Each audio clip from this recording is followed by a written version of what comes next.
Reid here today. Now, because Jason, bless him, had read up on everything wonderful about Reid, but unfortunately can't be here to do the introduction, I'm ducking out and I'm going to let Reid introduce himself. So Reid, over to you, and I hope you're going to find this really interesting, because I truly think it's one of the best things to happen to Cheltenham since spa water. So over to Reid.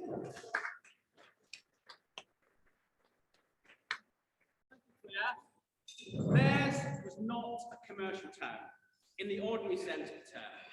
Yet it stood on an extensive area inhabited by a large, well-to-do population, especially in the suburban districts.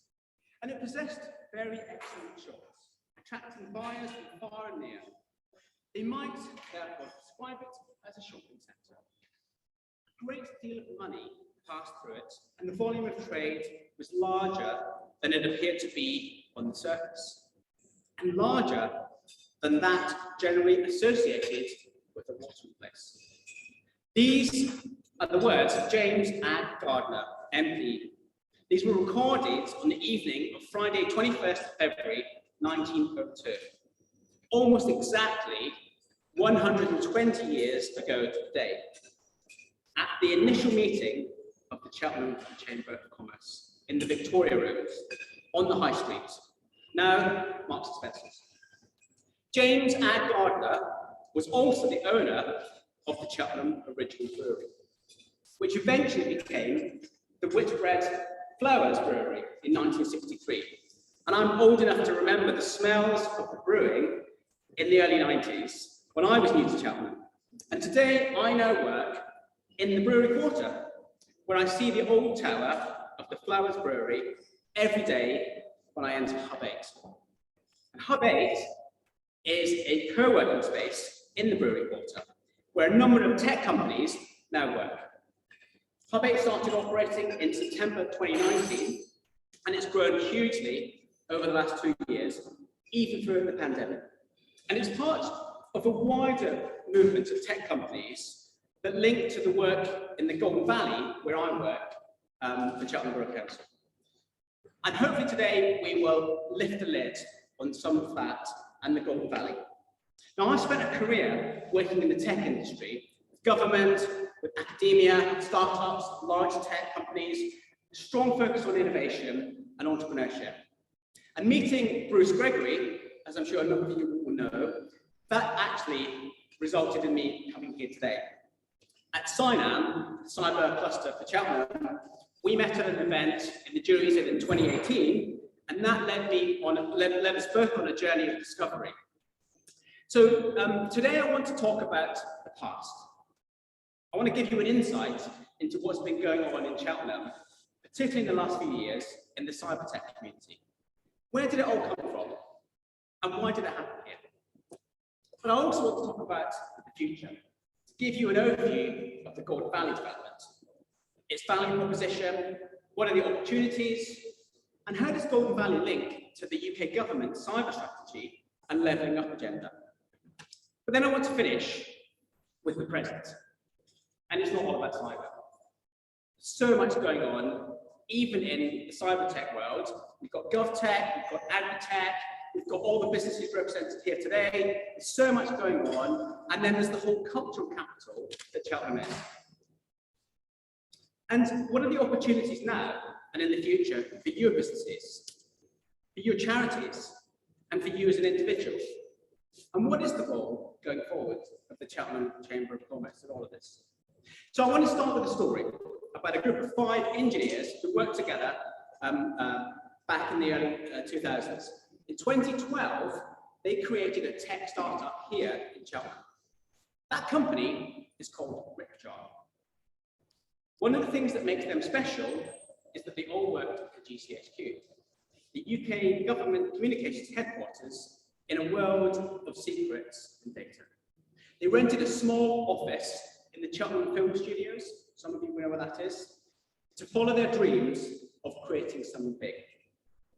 And today, many years later, from their much larger offices in Eagle Tower, the company is a leading international provider of data intelligence software, developing products that combine artificial intelligence, data visualization to help companies manage their exposure to financial crime. And the company now employs over 100 people, serves customers in a whole range of markets, including financial services, supply chain, and government. And the company has plans for big growth. They raised £28 million in a Series B fund in 2020, and they've doubled in size during COVID, which is surprising. And Ripjar was awarded in 2020 the Technology Pioneer by the World Economic Forum. The company works all over the world, but their headquarters is here in Chelt. And like Ripjar, many tech companies are now working in Chelt, and some work in Hub 8, where I am. First purpose-built co-working space for tech companies in Chelt. As I say, we opened doors in September 2019 in the Brewery Quarter, and we've been serving the cyber tech businesses in and around Chelt since. But it doesn't stop there. In 2019, Gloss College, just up the road from GCHQ, opened a new £3 million digital academy with a state-of-the-art cyber training centre for their apprentices. And this is known as the Advanced Digital Academy, ADA, after Ada Lovelace. And they launched a new degree apprenticeship in cybersecurity in partnership with the University of West of England. And as part of this new centre, Hub 8 opens a second co-working space to be accessible to the students as well as to the growing cyber tech businesses. Now, at the heart of all of this is Cynam. Cynam, whose mission is to drive the growth of the cyber ecosystem in Cheltenham and Gloucestershire and be a catalyst for development of industry, innovation, and talent. So I'm also a director of Cynam. Cynam started in 2015 with Chris Dunning-Morton and friends creating a meetup to talk about technology and business. And moving forward, we now have 4,500 community members of Cynam. Amazing.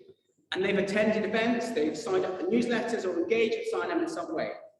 We have 130 cybersecurity tech businesses, from large industrial companies with a global footprint to small SMEs, just based in Cheltenham. We've got 33 professional services firms supporting the cyber ecosystem.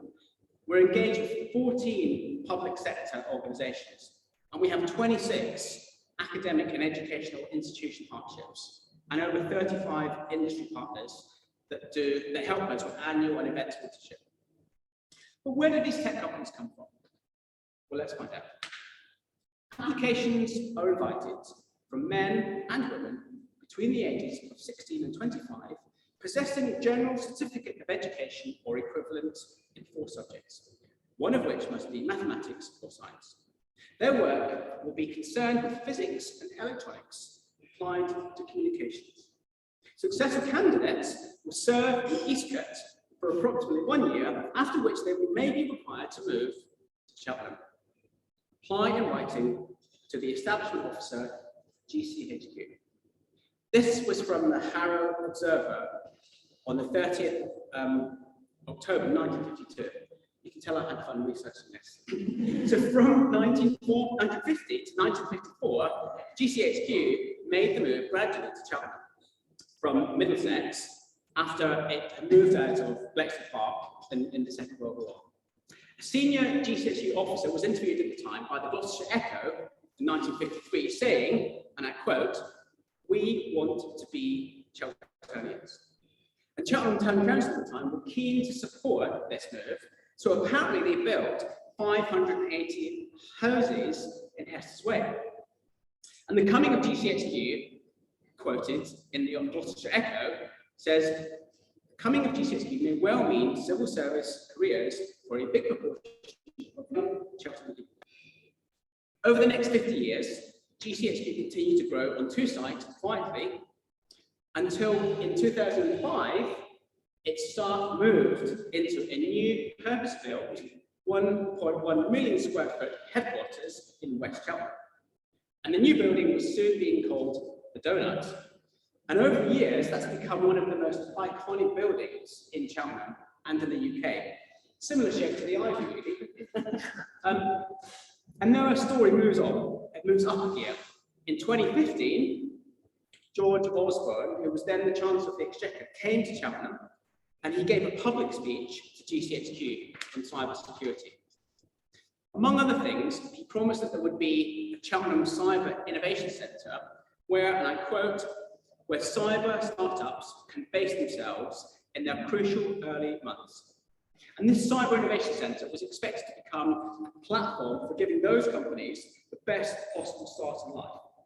And this was all part of the government's national cyber security strategy, which I guess for the first time looked at how to help grow the economy as well as keep the country safe.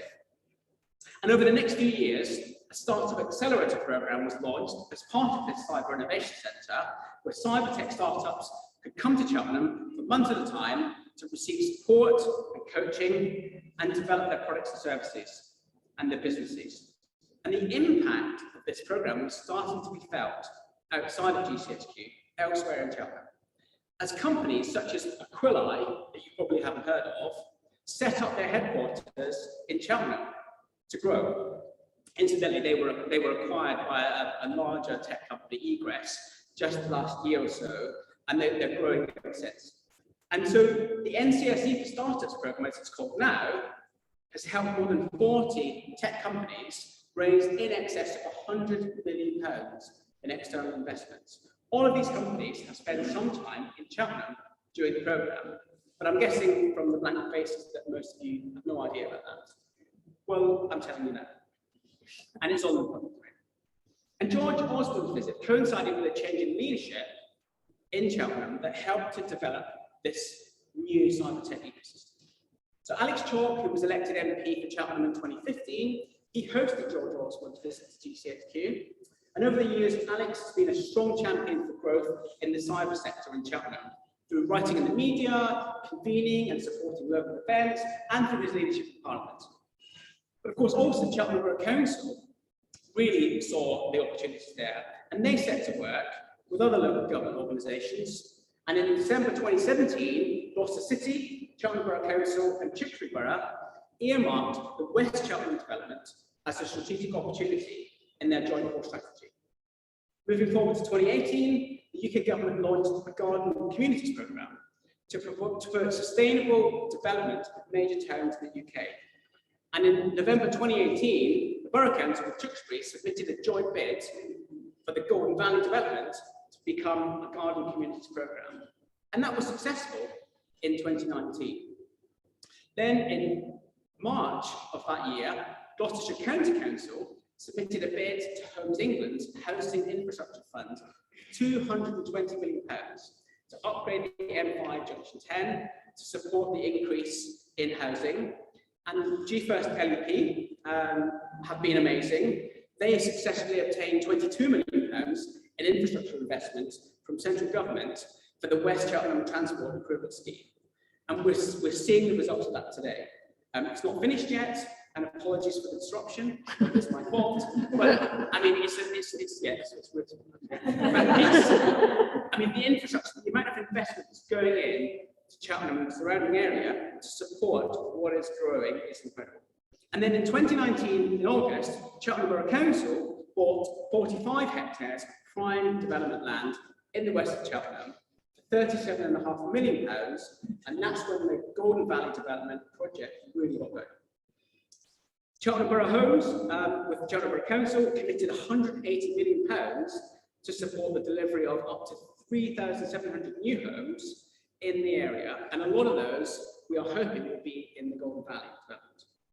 And the Golden Valley Development Project, which I'll come on to now, in spring 2020, we commissioned an economic research study from Hatch Regenerates. We wanted to find out what is going on in the cyber tech business and what are the opportunities. What we found was really interesting, and we hadn't seen this before. It turns out that Gloucestershire is a top location for cyber-related businesses compared to those outside London. And we in Cheltenham have 11 times the density of cyber businesses compared to the national average. Just think about that, 11 times the density. But who knows? In May 2020, the Borough Council launched a major procurement exercise to find and select a strategic development partner for the Golden Valley development. And in July 2021, we announced the selection of a preferred development partner, Henry Boot Development, HBD, and Factoring. Now, HBD, they bring over 100 years of experience of placemaking and development across the UK. And Factory, that you may not have heard of, they created in Germany, in Berlin, Germany's first and largest international network of tech startups, right next to the Berlin Wall. And that's been a great growth for Berlin. And the company Factory have recently moved and set up in Lisbon in Portugal. And they're doing a similar urban revitalisation project with Lisbon City Hall and Startup Lisboa in Portugal. And now they're coming to Cheltenham. So the Golden Valley developed. Why do we think there's value in it? Why do it here? Why Cheltenham? Why Gloucestershire? Well, we plan to build the UK's most intelligent garden community because we have a mission. I love the word mission. It evokes so many things. My favourite use of the word mission is articulated by Mariana Mazzucato in her book, Mission Economy, a moonshot guide to changing capitalism, where she talks about how we can make the world a better place by putting public purpose first and solving the problems that matter to people first. And then, of course, grow the economy in a sustainable way. And that's how we are in Cheltenham. We were just chatting about this morning, about what is special about Cheltenham. Whether that's a mission for national security in GCHQ, or a mission to grow businesses, or a mission to address climate change, or the circular economy, or more importantly, to levelling up those most in need in our society, even in Cheltenham. And our vision for Golden Valley is to create compelling, integrated development of work, rest, and play. A zero-carbon community with up to 4,000 new homes, 2 million square feet of employment space, up to 12,000 new jobs, and overall, a £1 billion investment into the region. We want to create a smart garden community that makes the most of our assets and is part of what Cheltenham is in the past and in the future. And a lot of that has been hidden under the surface. So at the heart of Golden Valley is placemaking, creating a place of the soul, where people want to belong. To do this, we will create a stunning innovation centre at the heart of the campus, with entrepreneurs, a skilled workforce, the tech industry, with government, academia, all working together to solve some of those big mission challenges and create new products and services, new companies, and grow their businesses. And this campus, it's not a business park, it's not a cyber park.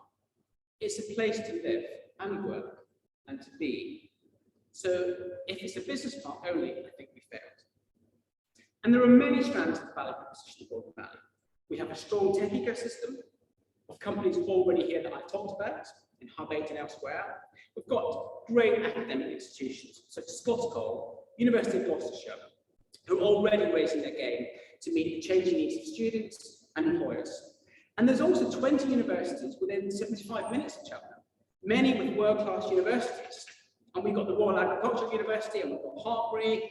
There's so much going on across the board in Gloucestershire. And we've got an incredible network of secondary schools in Cheltenham, represented by the Cheltenham Education Partnerships, already engaging really well with the tech ecosystem, inspiring the next generation to consider careers in the tech sector.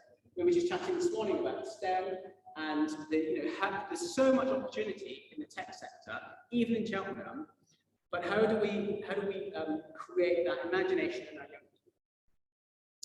So this is also supported by NCSC, by the Cyber First Schools Initiative. They've been working in the background for many years to help create a strong, inclusive, diverse talent pipeline into the industry. And I don't need to tell you how amazing a place Cheltenham is to live and work. With ready access to the Cotswolds, area of outstanding natural beauty, and the amazing facilities, and including the festivals. Cheltenham Festivals, what an asset for this town. Our kids took it for granted that they could go to the Science Festival every year and meet amazing people, leaders in their field. We have that here. We have the Jazz Festival and the Literature Festival, all the other festivals, and of course the racing, and beautiful buildings like the Ivy, and what a great place to live and work. Great quality of life. In 2022, the UK government launched the National Cyber Strategy, and as part of the levelling up agenda, the Golden Valley development is actually included and named. This national strategy states that we will increase our support for innovators and entrepreneurs outside of London and the South East to develop their products and services, grow their businesses, recruit skilled staff, and this includes the Golden Valley campus, led by Cheltenham Borough Council, dedicated to supporting the growth of cyber-related businesses.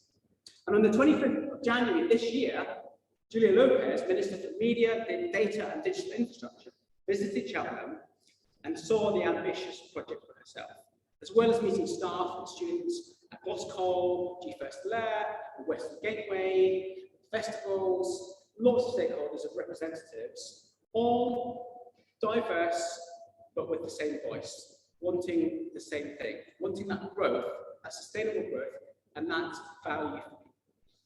So what happens next? Well, we're in the final stages of the contract negotiation for Golden Valley development. Hopefully that will be completed in the few weeks to come. Then we'll have planning applications submitted later on this year, and phase 1 of construction hopefully will start next year. We can't be exactly sure when the main campus will be open, but we're thinking around 2025. In the meantime, there's a lot going on in the ecosystem, including the opening of the new Minster Exchange Innovation Centre right at the medieval heart of Cheltenham. And this £5.2 million flagship scheme, supported by LEP, who've been amazing, this is right in the heart of Cheltenham, in almost a forgotten part of Cheltenham. I don't know if you've been around the Minster Gardens recently. It's overlooked.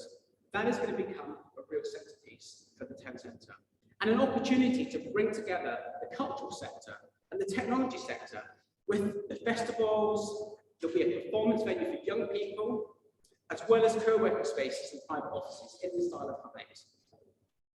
So we've talked about the future in Golden Valley.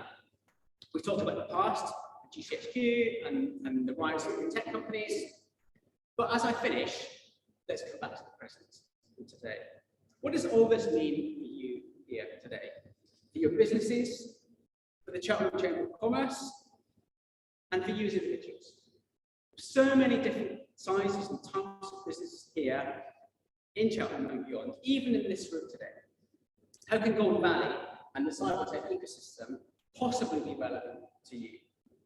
Well, if you're in information technology, digital or cyber, then it's probably fairly obvious how you can engage with Golden Valley and the tech ecosystem.